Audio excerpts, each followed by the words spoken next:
Many of us witnessed the great, tremendous work of J.J. Watt, the Houston Texans defensive end, and what he did in response to the tragedy that struck the entire city of Houston and surrounding counties.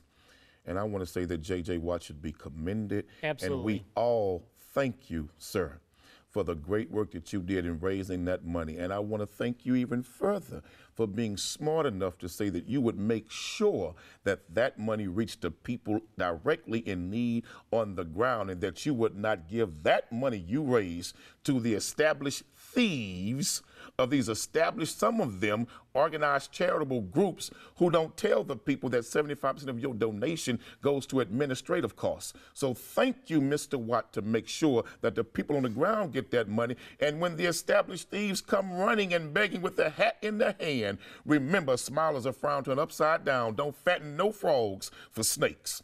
There are two disappointments that came from the flooding in Louisiana. One was the federal government, and the second was the American Red Cross. We found out that nearly 75 to 80% of the money that was given to the Red Cross never made it to people that were hurt and touched by that storm. I agree with you completely on this. J.J. Watt did something that was just incredible. $200,000 was the original goal. What are they above, 200 or 300 million now? I don't think it's that much. It's like 40-something million, I believe. I think it's above 200 million now. Well, if it is, all praises be to God, because he's done a wonderful work. He has done a great thing, and he's really shown that our hope does not come, nor does it rest in the federal government. It rests in Texans coming together, in the grace of God uniting us and saving us and helping us. And I'm so thankful for this. And many got angry with Joel Osteen, saying he should have opened his church quicker, sooner.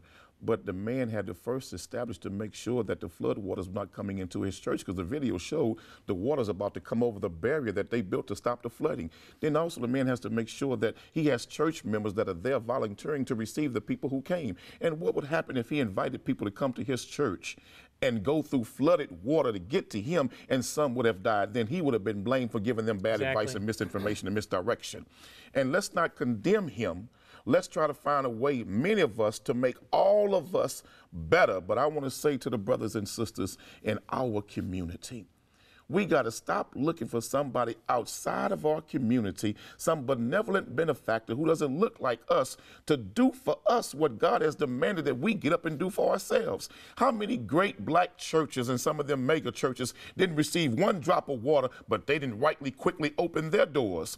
Let's not throw stones. We're all living in a glass house. Let's find a way, man. After Katrina, we should not look for anybody to save us from a natural disaster. We should now be prepared to do that for ourselves, like the Honorable Minister Louis Farrakhan taught us we should do after Katrina. After that, we should look for nobody to help us. We should be prepared to do all of that work for ourselves. 20 years from now, when we look back on this, I'm not going to think about the homes that were washed off their foundation. I'm not going to remember the floodwaters. I'm going to remember the way we came together as a people and as a church. The church has done incredible things to bless and help others. But we got to stop seeking the church out during times of natural disasters and take ourselves back to church to get ourselves together.